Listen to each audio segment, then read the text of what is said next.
ନମସ୍କାର ସମସ୍ତଙ୍କୁ ଶୁଭ ସକାଳ।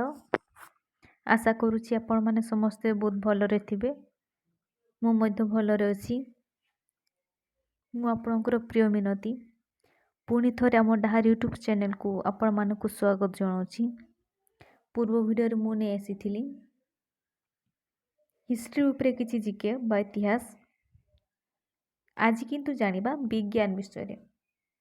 ବିଜ୍ଞାନରେ କ'ଣ କ'ଣ ସବୁ ଅଛି ତାହା ଜାଣିବା। ଆଜିର ହେଉଛି ପାର୍ଟ 1 ମୁଁ ନେଇକି ଆସିଛି। ତ ସମସ୍ତଙ୍କୁ ଅନୁରୋଧ କରିବି ଭିଡ଼ିଓଟିକୁ ସମସ୍ତେ ଶେଷ ଯାଏଁ ଦେଖିବେ। ଯଦି ଭିଡ଼ିଓଟି ଭଲ ଲାଗେ ଲାଇକ୍ ସେୟାର କମେଣ୍ଟ ନିହାତି କରିବେ। ତ ବେଶୀ ଡେରି ନ କରି ଚାଲନ୍ତୁ ଷ୍ଟାର୍ଟ କରିବା ଭିଡ଼ିଓଟିକୁ। 1 ନମ୍ବରରେ କ'ଣ ଅଛି ନା 1 ନମ୍ବର ଅଛି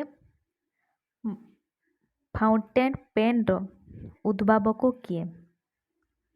ଆମେ ଯାହା ଲେଖାଲେଖି କରୁଛୁ ଯେଉଁ ପେନ୍ରେ ସେଇ ପେନ୍ର ଉଦ୍ଭାବକ ହେଉଛନ୍ତି କିଏ? Water main. ସେ କେଉଁଠିକା ନା ଆମେରିକାର ହେଲା।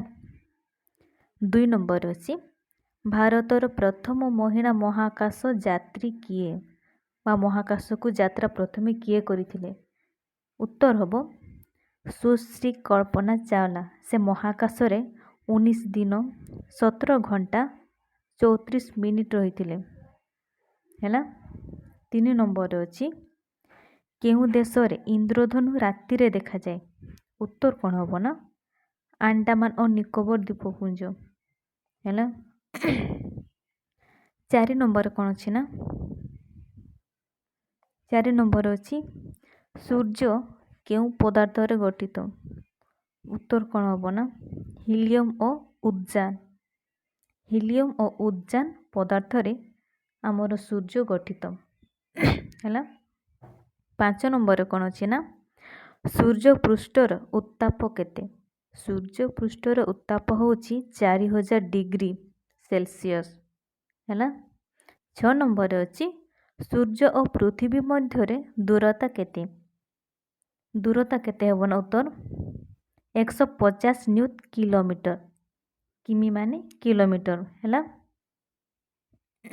ତାପରେ ଦେଖନ୍ତୁ 7 ନମ୍ବରରେ କ'ଣ ଅଛି। 7 ନମ୍ବରରେ କ'ଣ ଅଛି ନା ପୃଥିବୀର ଓଜନ କେତେ ମିଲିୟନ? ପୃଥିବୀର ଓଜନ କେତେ ମିଲିୟନ? ଉତ୍ତର କ'ଣ ହେବ ନା 6588 ମିଲିୟନ ହେଲା।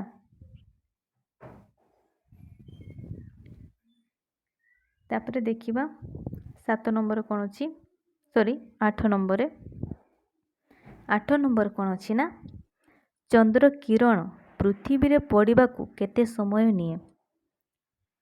ଚନ୍ଦ୍ର କିରଣ ପୃଥିବୀରେ ପଡ଼ିବାକୁ କେତେ ସମୟ ନିଏ? ଉତ୍ତର ହେବ 13 ସେକେଣ୍ଡ। ଭାବି ପାରୁଛନ୍ତି ତ କେତେ ଫାଷ୍ଟ ପଡ଼େ 13 ସେକେଣ୍ଡ ହେଲା। 9 ନମ୍ବର ହେଉଛି ପୃଥିବୀର ବ୍ୟାସ କେତେ? ପୃଥିବୀର ବ୍ୟାସ ହେଉଛି 13,000 କିମି ବା କିଲୋମିଟର ହେଲା। 10 ନମ୍ବର ଅଛି କେଉଁ ଦେଶରେ ପିମ୍ପୁଡ଼ି ମଣିଷକୁ ଆକ୍ରମଣ କରନ୍ତି? କେଉଁ ଦେଶରେ ପିମ୍ପୁଡ଼ି ମଣିଷକୁ ଆକ୍ରମଣ କରନ୍ତି? ଉତ୍ତର କ'ଣ ହେବ ନା ବ୍ରାଜିଲ ଠାରେ ପିମ୍ପୁଡ଼ି ମଣିଷକୁ ଆକ୍ରମଣ କରେ ହେଲା। 11 ନମ୍ବର ଅଛି ଆକାଶରେ ଥିବା ସବୁଠୁ ଉଜ୍ଜଳ ତାରକା କିଏ? ସବୁଠାରୁ ଉଜ୍ଜଳ ତାରକା ହେଉଛନ୍ତି ଲୁବ୍ଧକ ହେଲା। ଲୁବ୍ଧକ। 12 ନମ୍ବରରେ ଉଡ଼ନ୍ତା ବେଲୁନ କିଏ ବାହାର କରିଥିଲେ? ଆମେ ପ୍ରାୟ ନା ମେଳା ସବୁରେ ଦେଖୁଛେ ଉଡ଼ନ୍ତା ବେଲୁନ ପ୍ରାୟ ପିଲାମାନଙ୍କୁ ପସନ୍ଦ। ତ ସେ ପଚାରୁଛି ସେ ଉଡ଼ନ୍ତା ବେଲୁନ କିଏ ବ୍ୟବହାର କରିଥିଲେ? ସେଇଟା କ'ଣ ହେବ ନା ଜ୍ୟାକୁସ୍ ଆଲୋକ। ଦେଖିପାରୁଥିବୁ ଉତ୍ତର। 13 ନମ୍ବର ଅଛି ରେଡ଼ିୟମ୍ ଧାତୁ କିଏ ଆବିଷ୍କାର କରିଥିଲେ? ଏହାର ଉତ୍ତର ପ୍ରାୟ ସମସ୍ତେ ଜାଣିଥିବେ। ରେଡ଼ିୟମ୍ ଧାତୁ କିଏ ଆବିଷ୍କାର କରିଥିଲେ ନା ମ୍ୟାଡ଼ାମ ମେରି କ୍ୟୁରି। ଆମେ ସର୍ଟରେ ତାଙ୍କୁ କ୍ୟୁରି ଜାଣିଛୁ ମ୍ୟାଡ଼ାମ କ୍ୟୁରି ବୋଲି, ଯାହାକୁ ପ୍ରାୟ 5ମ ଶ୍ରେଣୀରେ ପଢ଼ିଥିବେ ଏଇ ସାହିତ୍ୟ ବହିରେ। 14 ନମ୍ବର କ'ଣ ଅଛି ନା ଦୂରବୀକ୍ଷଣ ଯନ୍ତ୍ର ଉଦ୍ଭାବକ କିଏ? ଦୂରବୀକ୍ଷଣ ଯନ୍ତ୍ରର ଉଦ୍ଭାବକ କିଏ? ୟା ଉତ୍ତର ପ୍ରାୟ ସମସ୍ତଙ୍କୁ ଜଣାଥିବ ଗାଲିଲିଓ ଗାଲିଲିଓ ହେଉଛନ୍ତି ଦୂରବୀକ୍ଷଣ ଯନ୍ତ୍ରର ଉଦ୍ଭାବକ।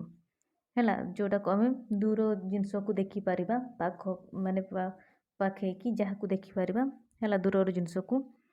ତ ଆଜିର ଭିଡ଼ିଓ ଏତିକି ଥିଲା। ଆଶା କରୁଛି ସମସ୍ତଙ୍କୁ ଭିଡ଼ିଓଟି ଭଲ ଲାଗିଥିବ।